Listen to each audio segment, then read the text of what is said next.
우리 주 예수님의 은혜가 함께 하시기를 빕니다. 하나님께서 올 한 해 우리의 삶을 새롭게 해주시기를 바랍니다. 이 시간 하나님께 예배하실 때 하나님께 소망을 두고 우리 그렇게 예배합시다. 먼저 사도신경으로 우리의 신앙을 고백하겠습니다. 나는 전능하신 아버지 하나님 천지의 창조주를 믿습니다. 나는 그의 유일하신 아들 우리 주 예수 그리스도를 믿습니다. 그는 성령으로 잉태되어 동정녀 마리아에게서 나시고 본디오 빌라도에게 고난을 받아 십자가에 못 박혀 죽으시고 장사된 지 사흘 만에 죽은 자 가운데서 다시 살아나셨으며 하늘에 오르시어 전능하신 아버지 하나님 우편에 앉아 계시다가 거기로부터 살아있는 자와 죽은 자를 심판하러 오십니다. 나는 성령을 믿으며 거룩한 공교회와 성도의 교제와 죄를 용서받는 것과 몸의 부활과 영생을 믿습니다. 아멘. 찬송가 407장입니다. 통합찬송가로는 465장 구주와 함께 나 죽었으니 우리 1절 부르고 같이 기도하겠습니다.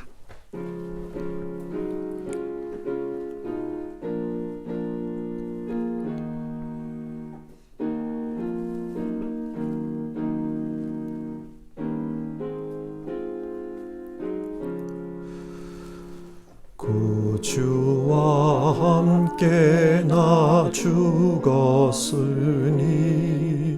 구주와 함께 나 살았도다. 영광의 그날에 이르도록 언제나 주만 바라봅니다. 언제나 주는 날 사랑하사 언제나 새 생명 주시나니 영광의 그날에 이르도록 언제나 주만 바라봅니다. 아멘. 같이 기도하겠습니다. 사랑 많으신 하나님, 하나님 앞에 예배하며 살 수 있도록 해주셔서 감사를 드립니다. 정말 하나님 앞에 예배하는 가운데 구주와 함께 나 죽었고 구주와 함께 나 살았다. 이 고백이 우리의 진정한 고백이 되었으면 좋겠습니다. 우리의 삶 속에서 정말 예수님과 함께 옛사람은 죽고 우리의 삶 속에서 정말 예수님과 함께 새 생명으로 살아가는 우리 모두 될 수 있도록 하나님 우리 가운데 역사하여 주시옵소서. 오늘도 예배하는 가운데 하나님께서 우리 각자에게 필요한 말씀으로 은혜를 주시기를 바라고 또 그 은혜에 따라 우리의 옛사람은 죽고 새 사람으로 살아가는 그런 역사가 나타나도록 도와주시옵소서. 예수님의 이름으로 기도드립니다. 아멘.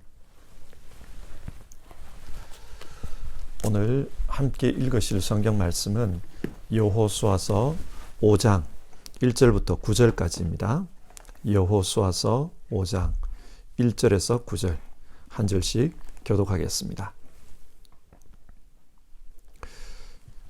요단강 서쪽에 있는 아모리 사람의 모든 왕과 해변에 있는 가나안 사람의 모든 왕이 주님께서 이스라엘 자손 앞에서 그들이 요단강을 다 건널 때까지 그 강물을 말리셨다는 소식을 듣고 간담이 서늘했고 이스라엘 자손 앞에서 아주 용기를 잃고 말았다. 그때에 주님께서 여호수아에게 말씀하셨다. 너는 돌칼을 만들어 이스라엘 자손에게 다시 할례를 베풀어라. 그래서 여호수아는 돌칼을 만들어 기브앗 하아라롯 산에서 이스라엘 자손에게 할례를 베풀었다. 여호수아가 할례를 베푼 데는 이런 이유가 있었다. 이집트에서 나온 모든 백성 가운데서 남자 곧 전투할 수 있는 모든 군인은 이집트를 떠난 다음에 광야를 지나는 동안에 다 죽었다. 그때에 나온 백성은 모두 할례를 받았으나 이집트에서 나온 다음에 광야를 지나는 동안에 태어난 사람은 아무도 할례를 받지 못하였다. 이스라엘 자손 가운데서 이집트를 떠날 때에 징집 연령에 해당하던 사람들은 남자들은 40년을 광야에서 헤매는 동안에 그 광야에서 다 죽고 말았다. 주님께서는 우리에게 젖과 꿀이 흐르는 땅을 주시겠다고 우리의 조상에게 맹세하셨지만 이집트를 떠난 조상이 주님의 말씀을 순종하지 않았기 때문에 그들이 젖과 꿀이 흐르는 그 땅을 볼 수 없게 하겠다고 맹세하셨다. 그들을 대신하여 자손을 일으켜 주셔서 여호수아가 그들에게 할례를 베풀었는데 그것은 광야를 지나는 동안에 그들에게 할례를 베풀지 않아서 그들이 무할례자가 되었기 때문이다. 백성이 모두 할례를 받고 나서 다 낫기까지 진 안에 머물러 있었다. 주님께서 여호수아에게 말씀하셨다. 너희가 이집트에서 받은 수치를 오늘 내가 없애버렸다. 그리하여 그곳 이름을 오늘까지 길갈이라고 한다. 아멘.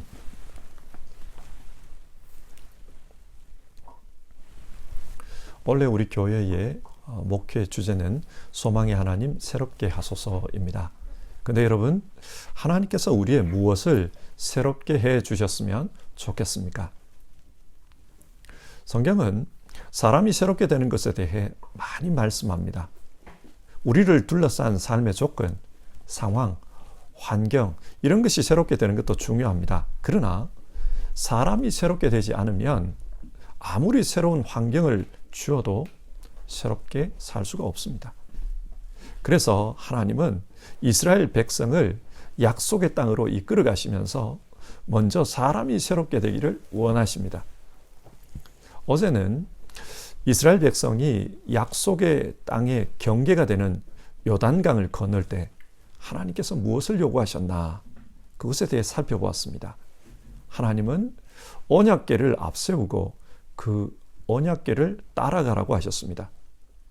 그 언약궤를 보며 강을 건너라고 하십니다. 이 언약궤는 예수님을 상징한다고 했습니다.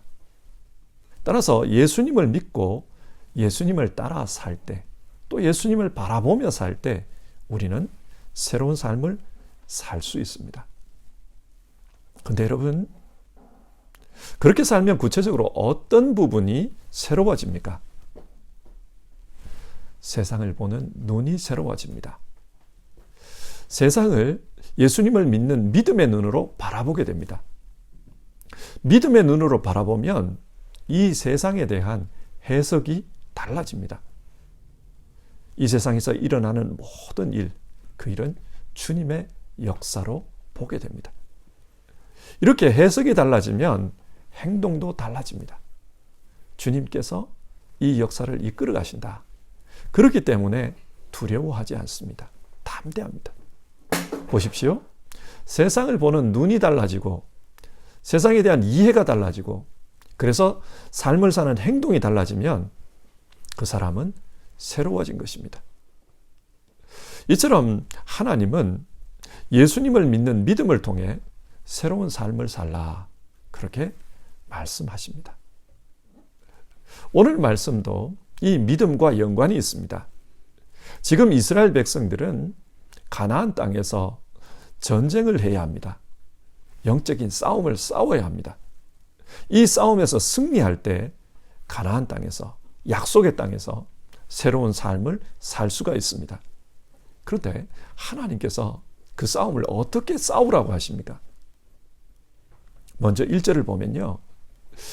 가나안 땅에 살던 왕들이 이스라엘 백성이 요단강을 마른 땅을 밟고 건넜다. 그 이야기를 듣습니다. 이 이야기를 듣고 가나안의 왕들이 간담이 서늘했다. 용기를 잃어버렸다. 그렇게 말씀합니다. 한마디로 말해서 가나안 땅의 왕들과 그의 군대가 사기가 떨어진 것입니다. 왜 사기가 떨어졌을까요? 요단강을 갈라지게 하고 마른 땅을 밟고 강을 건넜다는 것은 이런 일은 인간이 할 수 있는 일이 아닙니다. 신만이 할 수 있는 일입니다. 그러니까 지금 가나안 사람들의 입장에서는 이스라엘과 함께하는 그 신과 싸워야 하는 겁니다. 어떻게 요단강을 가르는 그런 신을 이길 수 있을까? 그 생각을 하니까 마음이 좌절되고 사기가 땅에까지 떨어진 겁니다. 자, 적군이 이런 상태라면 이스라엘 입장에서는 이 영적 싸움이 굉장히 유리합니다. 그냥 밀고 들어가면 쉽게 싸움을 끝낼 수도 있는 그런 상황입니다. 그런데 이런 상황에서 하나님께서 이상한 것을 요구하십니다. 무엇을 요구합니까? 2절인데요. 너는 돌칼을 만들어 이스라엘 자손에게 다시 할례를 베풀어라. 할례를 베풀라고 합니다. 왜 할례를 베풀라고 합니까? 이스라엘 백성들이 이집트에서 나올 때 모든 남자들은 할례를 받은 상태였습니다. 그러나 그 다수의 사람들은 40년 광야 생활에서 죽었습니다. 그리고 그 광야에서 태어난 사람들은 할례를 받지 못한 것입니다. 그렇기 때문에 할례 받지 못한 그 백성들에게 할례를 행해야 한다. 그 말씀을 하고 있습니다. 여러분, 할례가 무엇입니까? 할례는 남자의 생식기 끝부분 양피를 자르는 것입니다. 이런 시술을 하면 약 일주일 동안 굉장히 큰 고통이 있습니다. 그래서 움직이기가 어렵습니다. 창세기 34장에 이 할례와 관련된 한 사건이 소개되고 있습니다. 야곱의 딸 디나가 세겜성 사람들이 어떻게 사는가 그것이 궁금해서 외출했다가 그 성 추장의 아들 세겜에게 그만 몹쓸 짓을 당하고 말았습니다. 그리고 세겜이 말하기를 이미 이렇게 되었으니 디나를 나에게 아내로 달라. 그런 요구를 합니다. 그리고 더 나아가서 우리 세겜성 사람들과 너희 야곱의 가족들이 이제 앞으로 혼인하면서 그렇게 섞여서 잘 지내자. 그런 말을 합니다. 이 이야기를 들은 야곱의 아들들은 크게 분노합니다. 하지만 현실적으로 어떻게 할 방법이 없었어요. 세겜성 사람들과 싸워서 이길 수 있는 그런 상황이 아니었습니다. 세겜성 사람들은 큰 부족이고 야곱 사람들은 한 가족에 불과합니다. 승리할 가능성이 없었어요. 그런데 그때 야곱의 아들 중 누가 우리는 할례 받지 않은 사람들과는 혼인하지 않습니다.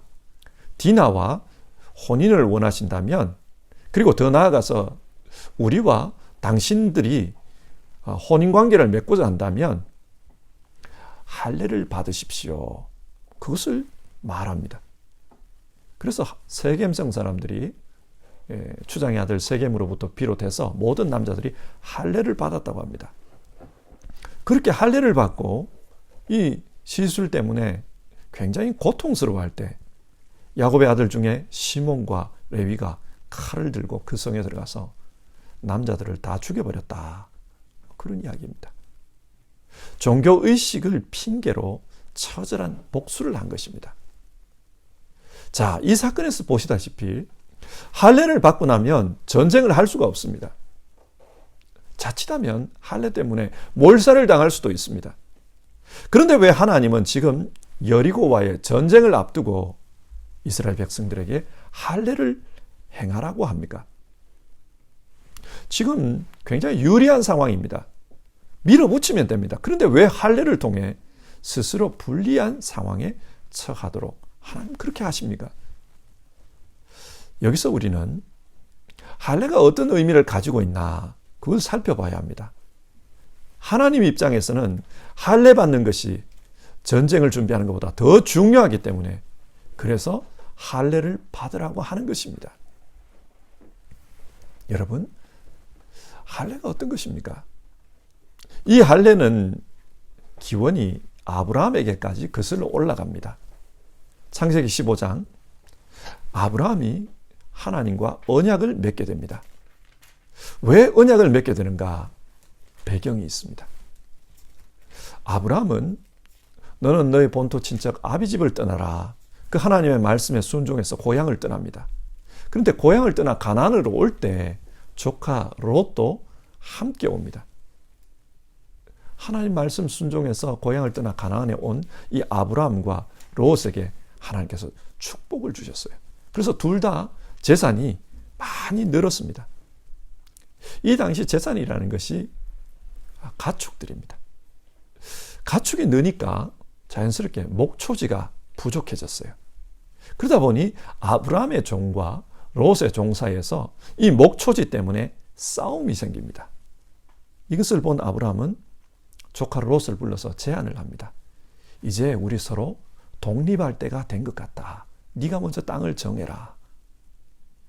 그래서 롯은 소돔 땅을 근거지로 해서 살아가게 되었고 아브라함은 가나안 땅을 근거지로 살아가게 됩니다. 그런데 문제가 생겼습니다. 조카 롯이 사는 소돔 땅에 전쟁이 일어나 롯이 그만 포로로 끌려갔다는 겁니다. 포로로 끌려갔다는 말은 이제 롯과 그의 가족 모두 노예가 되었다는 말입니다. 그래서 이 소식을 들은 아브라함은 자기 집에서 기른 종 318명을 데리고 가서 그 롯을 끌고 간 군대를 추격합니다. 그리고 밤에 자고 있을 때 기습 공격을 해가지고 롯을 구해왔습니다. 여기까지는 좋았어요. 그런데 아브라함에게 근심이 생겼습니다. 어떤 근심인가? 롯을 잡아갔던 그 부족이 자기를 공격하면, 보복하기 위해서 공격해오면 어떻게 하나? 그게 걱정이 되었습니다. 그때 밤에 자고 있을 때 기습 공격을 했기 때문에 롯을 구할 수가 있었는데 이제 그들이 만약 마음을 먹고 쳐들어오면 나는 이제 그들을 상대할 수가 없다. 걱정이 되었습니다. 하나님께서 이런 아브라함의 마음을 다 아셨습니다.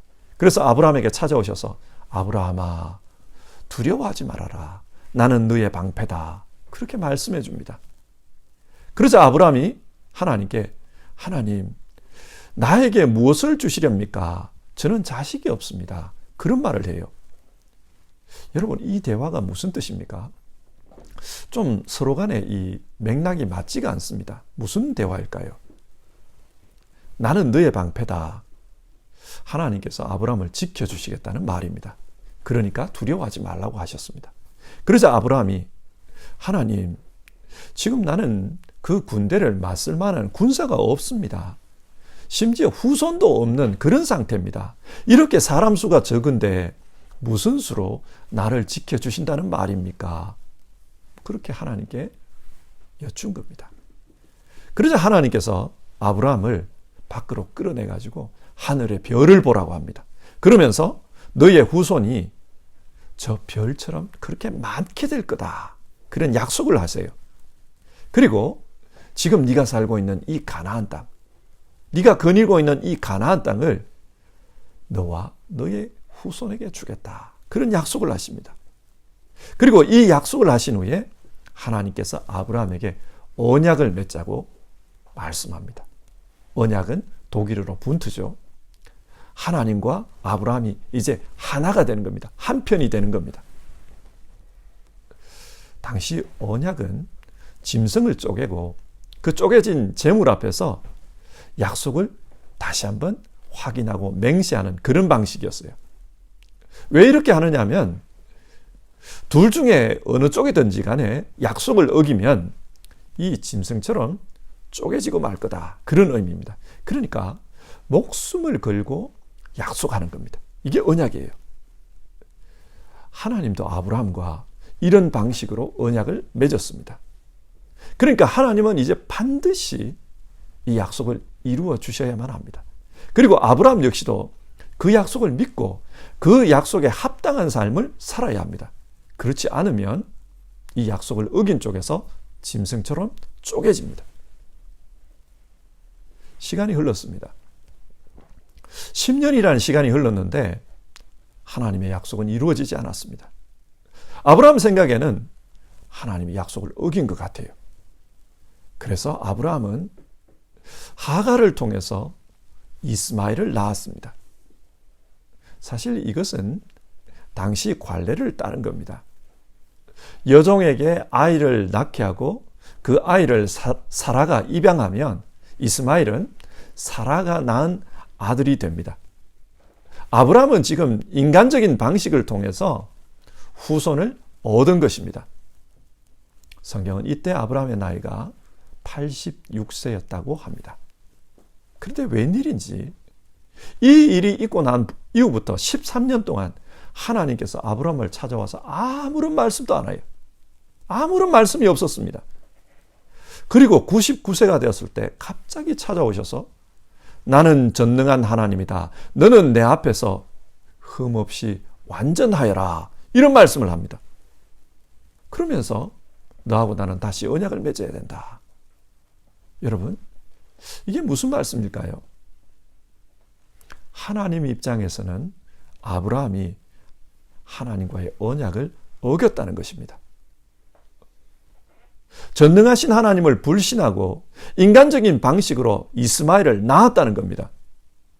그러니까 이제 아브라함은 언약에 따라서 그 제물처럼 쪼개져야 합니다. 그런데 어떻게 쪼갭니까? 새로운 언약을 맺으면서 쪼갭니다. 새로운 언약이 뭐냐? 할례였어요. 언약을 맺다. 이 말을 히브리어로 보면 카라트 베리트입니다. 베리트라는 말은 약속이라는 뜻이고 카라트는 쪼갠다라는 뜻입니다. 그러니까 언약을 맺자 이 말은 이 약속을 통해 쪼개자 그런 뜻이에요. 지금 하나님은 할례를 통해 아브라함을 쪼개십니다. 약속을 어긴 그 아브라함을 이 할례를 통해 쪼개십니다. 자, 여기에 할례의 의미가 있어요. 할례는 재물처럼 쪼개지는 겁니다. 그런데 그 표식을, 쪼개졌다는 그 표식을 생명의 근원인 생식기에다가 표시하는 거예요. 그래서 포피를 자르라고 합니다. 아브라함은 이 할례를 통해 하나님과의 언약을 지키지 않은 것에 대해서 쪼개진 겁니다. 상징적인 의미로 해석해 보면은 아브라함은 이때 이미 죽은 것입니다. 그런데 이 할례를 받고 1년 후에 약속의 아들 이삭이 태어납니다. 자, 그러면 이 이삭은 누구의 아들입니까? 아브라함은 지금 상징적인 의미에서 이미 죽었습니다. 그러니까 이 이삭은 아브라함의 아들이 아니라 하나님의 아들입니다. 하나님께서 주신 아들입니다. 그래서 이 이삭을 약속의 아들이라고 부릅니다. 하나님께서 약속하신 대로 하나님께서 주신 하나님의 아들이다. 그 말입니다. 자, 다시 오늘 본문으로 돌아와 봅시다. 하나님이 왜 여리고와의 전쟁을 앞두고 이스라엘 백성에게 할례를 행하라 그렇게 말씀합니까? 할례는 나는 죽었다. 상징적인 의미에서 나는 죽었다. 그런 의미입니다. 그러면 이제부터 남은 삶은 누구의 삶입니까? 그 삶은 내 삶이 아니고 하나님께서 이끌어 가시는 하나님의 삶입니다. 영적으로 가나안 땅은 하나님 나라를 상징한다고 했어요. 그런데 이 가나안 땅에서는 어떻게 살아야 하는가? 내 방식, 내 능력으로 이스마엘을 낳아서 그렇게 살면 안 된다는 겁니다. 이제 할례를 행하고 나는 죽었다. 이제 내 삶은 하나님이 인도하시는 하나님의 삶이다. 하나님이 주신 생명으로 사는 삶이다. 그걸 말합니다. 이제 가나안 땅에서는 이렇게 살아야 된다. 하나님은 그것을 지금 말씀하고 있는 겁니다. 자, 다시 한번 질문해 봅시다. 다급한 전쟁을 앞두고 왜 할례를 행하라고 합니까? 이 전쟁은 이스라엘이 자기 힘으로 자기 방식으로 싸우는 그런 전쟁이 아니라는 겁니다. 다급한 전쟁이니까 이 전쟁을 준비하기 위해서는 칼을 갈고 창을 만들어야 합니다. 사람들에게 군사 작전을 설명해야 됩니다. 그러나 하나님은 그렇게 하지 않습니다. 할례를 행하라. 5장 13절을 보면요. 하나님께서 하나님의 군사령관을 여호수아에게 보냅니다. 이게 무슨 의미입니까? 여리고 전쟁은 여호수아 네가 싸우는 게 아니다. 네 생각, 네 방법, 네가 준비한 네 노력으로 그렇게 여리고 성을 공격하는 그런 전쟁이 아니다. 이 전쟁은 하나님이 보낸 하나님의 군사령관이 하나님의 방식으로 역사하는 하나님의 전쟁이다. 이 말입니다. 그래서 전쟁의 방법도 특이해요. 여리고성을 6일 동안 하루에 한 바퀴씩 모든 백성이 돌라고 합니다. 언약궤를 앞세우고 그렇게 돌라고 합니다. 그리고 제7일이 되면 하루에 7바퀴를 돌고 그 다음에 큰 소리를 외치라고 합니다. 그러면 성벽이 무너진다는 거예요. 여호수아 2장을 보면 이 여리고성은 큰 성입니다. 그리고 견고한 성벽으로 둘러싸인 그런 성입니다. 이렇게 성을 돈다고 해서 소리 지른다고 해서 무너질 그런 성이 아닙니다. 그런데 하나님은 그렇게 하라고 해요. 왜 그렇습니까? 이 행동을 통해서 이 전쟁은 하나님께서 싸우시는 하나님의 전쟁이다. 이 가나안 땅은 하나님께서 싸워서 하나님께서 아브라함에게 약속한 것처럼 그렇게 하나님께서 주시는 땅이다. 그걸 보여주려고 하는 겁니다. 그래서 이제 이 가나안 땅에서는 이스라엘 백성이 어떻게 살아야 되는가? 하나님이 인도하는 할례 받은 자의 삶을 살아야 된다는 거예요. 나는 쪼개졌다. 나는 죽은 겁니다. 그리고 이제는 하나님이 인도하시는 삶, 하나님이 주시는 삶으로 살아가는 겁니다. 그렇기 때문에 인간적인 생각, 인간적인 방법, 그렇게 살아서는 안 된다는 것을 여기서 말씀해 줍니다. 자, 오늘 말씀을 한번 정리해 봅시다. 하나님은 지금 이스라엘 백성에게 가나안 땅에 들어가서 새로운 삶을 살라, 그렇게 인도하고 계십니다. 그런데 가나안 땅에서 어떻게 살아야 합니까? 그 약속의 땅에서는 자기 힘, 자기 지식, 자기 방식으로 사는 게 아니라고 합니다. 할례를 행하라. 하나님의 힘, 하나님의 능력, 하나님의 말씀으로 사는 것이다. 너는 죽었다. 이제 사는 것은 하나님께서 주시는 삶을 사는 것이다. 그걸 교훈합니다. 자, 이 말씀을 오늘 우리에게 한번 적용해 봅시다. 여러분, 우리가 새로운 삶을 살고자 한다면 우리는 어떻게 살아야 할 것 같습니까? 신약 성경은 이 할례를 거론하면서 할례는 마음에 행해야 된다, 그런 말씀을 합니다. 마음에 행하는 할례가 어떤 겁니까? 믿음입니다. 믿음은 나는 예수 그리스도와 함께 십자가에서 이미 죽었습니다. 내 옛사람은 이미 죽었습니다. 인간적으로 살던 그 삶의 방식은 이제 끝났습니다. 이게 믿음입니다. 그리고 이제는 내 안에서 살아계시는 예수님, 그 예수님을 따라 살아가는 것, 그것입니다. 예수님을 본받아 살아가는 그것이 믿음입니다. 그겁니다. 우리 안에서 살아 역사하시는 보혜사 성령의 역사를 따라 사는 것, 그게 믿음이라고 성경 말합니다. 여러분, 누가 진짜 그리스도인입니까? 그 사람은 옛사람에 대해서 죽은 사람입니다. 우리가 새롭게 살고자 한다면 우리는 옛삶에 대해서 죽어야 합니다. 바울사도는 고린도전서 15장에서 나는 날마다 죽습니다, 그런 고백을 합니다. 날마다 죽는 것, 이게 진짜 믿음이라는 거예요. 우리 역시 날마다 죽는 것, 이게 중요합니다. 이러기 위해서는 하나님 앞에서 나를 돌아보는 게 중요해요. 사람은 급하면은 본성이 나옵니다. 저도 가급적이면 사투리를 안 쓰려고 노력을 해요. 설교하면서 사투리 안 쓰려고 노력을 합니다. 그런데 급하면은 나도 모르게 튀어나와요. 마찬가지입니다. 사람이 급하면은, 다급하면은 자기 본성이 나와요. 나는 죽었습니다, 그렇게 고백하지만 다급하면은, 큰일 났다 싶으면 본성이 나와요. 죄성이 그대로 나옵니다. 그렇기 때문에 우리는 정말 내가 죽었나, 정말 내가 죽었나, 그것을 하나님 앞에서 예배하면서 늘 나를 점검해야 합니다. 하나님 앞에서 경건의 시간을 가지면서 늘 나를 점검해야 합니다. 어떤 경우 보면은 나는 그리스도와 함께 죽은 사람입니다, 입으로는 그렇게 고백하면서 실제로 실생활에서는 자기 하고 싶은 대로, 욕망대로, 또 세상의 방식을 쫓아서 그렇게 삶을 결정하는 그런 경우를 보게 됩니다. 여러분, 이게 죽은 것입니까? 올 한 해 정말 우리가 새로운 삶을 살고자 한다면 하나님 앞에서 나를 돌아보며 나는 날마다 죽었습니다. 그렇게 고백하고 또 그렇게 살려고 노력해야 합니다. 그렇지 않으면 아브라함처럼 다급하면은 나는 하나님과 언약을 맺은 사람입니다. 그렇게 말해놓고도 다급하면은 인간적인 방식을 통해 이스마엘을 출산하는 그런 삶을 살게 되는 겁니다. 여러분, 이런 삶은 결코 축복의 삶이 아닙니다. 지금 중동의 분쟁을 한번 보십시오. 이 분쟁이 왜 일어났습니까? 결국은 아브라함 때문입니다. 이스마엘과 이삭 사이의 싸움입니다. 아브라함이 이런 분쟁을 출산한 겁니다. 우리가 하나님 앞에서 날마다 죽노라, 이걸 확인하는 게 중요한 이유가 여기에 있습니다.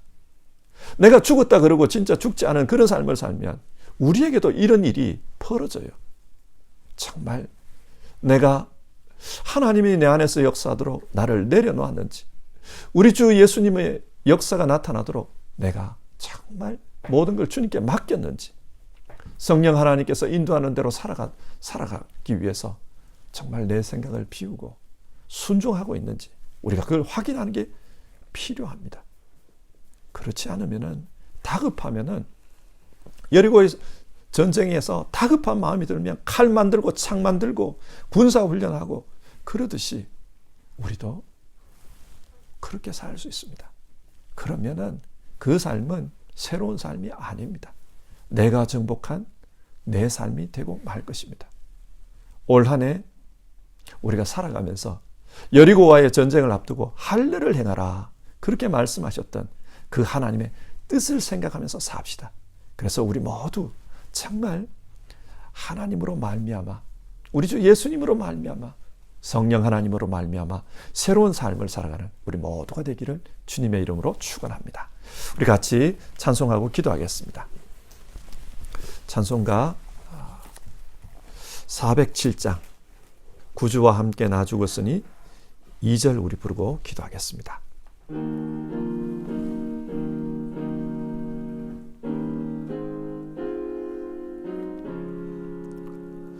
마음속에 시험을 받을 때와 무거운 근심이 있을 때에 그께서 그때도 같이 하사 언제나 나를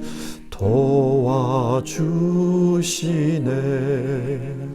언제나 주는 날 사랑하사 언제나 새 생명 주시나니 영광의 그날에 이르도록 언제나 주만 바라봅니다. 우리 함께 기도합시다. 오늘 말씀을 생각하면서 그렇게 기도합시다. 우리도 다급한 일을 만나면 근본적인 것을 생각하기보다는 본성을 따라서 행동하기가 쉽습니다.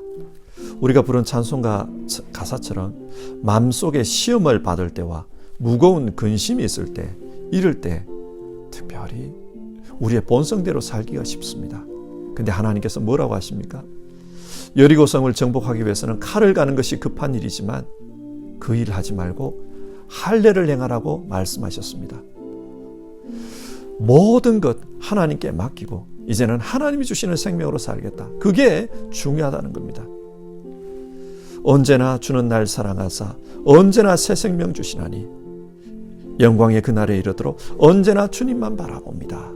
우리 주님의 생명으로 삽시다.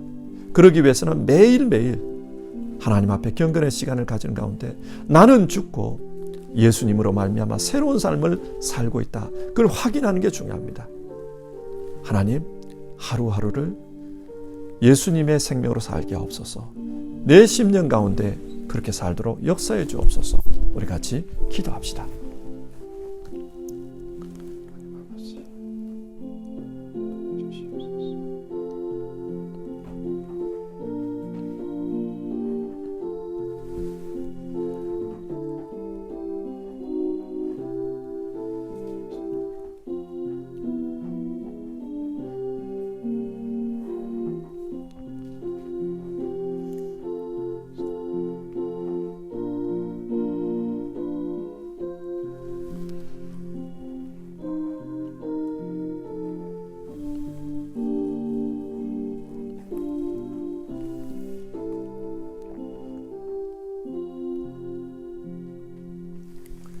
하나님, 오늘 말씀을 통해서 새로운 삶이란 어떤 것인가? 새로운 삶은 나는 죽고 내 안에 살아계시는 예수님을 따라 사는 것이다. 우리 가운데 역사하시는 성령님의 인도하심을 따라 사는 것이다. 우리가 그렇게 말씀을 나누었습니다. 하나님, 올 한 해 우리 모두 나는 죽고 예수님으로 사는 그런 삶을 살게 하옵소서. 그러기 위해서 우리는 늘 날마다 우리 마음의 할례를 하게 하옵소서. 날마다 우리 자신을 돌아보면서 그렇게 살게 하옵소서. 우리가 믿노라 그러면서도 급한 일을 만났을 때, 마음에 무거운 짐이 있을 때, 시험을 당할 때, 우리의 본성을 쫓아서 살 때가 참 많았습니다. 하나님, 올 한 해는 우리가 다르게 살게 하여 주시옵소서. 정말 우리 성도님들 정말 예수님 믿는 믿음으로 나는 죽고 예수님으로 사는 그런 인생 살도록 올 한 해 우리 가운데 역사해 주시옵소서. 우리 주님의 역사가 우리 성도님들 한 분 한 분에게 함께하기를 간청드리며 예수님 이름으로 기도드립니다. 아멘. 하늘에 계신 우리 아버지, 아버지의 이름을 거룩하게 하시며 아버지의 나라가 오게 하시며 아버지의 뜻이 하늘에서와 같이 땅에서도 이루어지게 하소서. 오늘 우리에게 일용할 양식을 주시고 우리가 우리에게 잘못한 사람을 용서하여 준 것 같이 우리 죄를 용서하여 주시고 우리를 시험에 빠지지 않게 하시고 악에서 구하소서. 나라와 권능과 영광이 영원히 아버지의 것입니다. 아멘.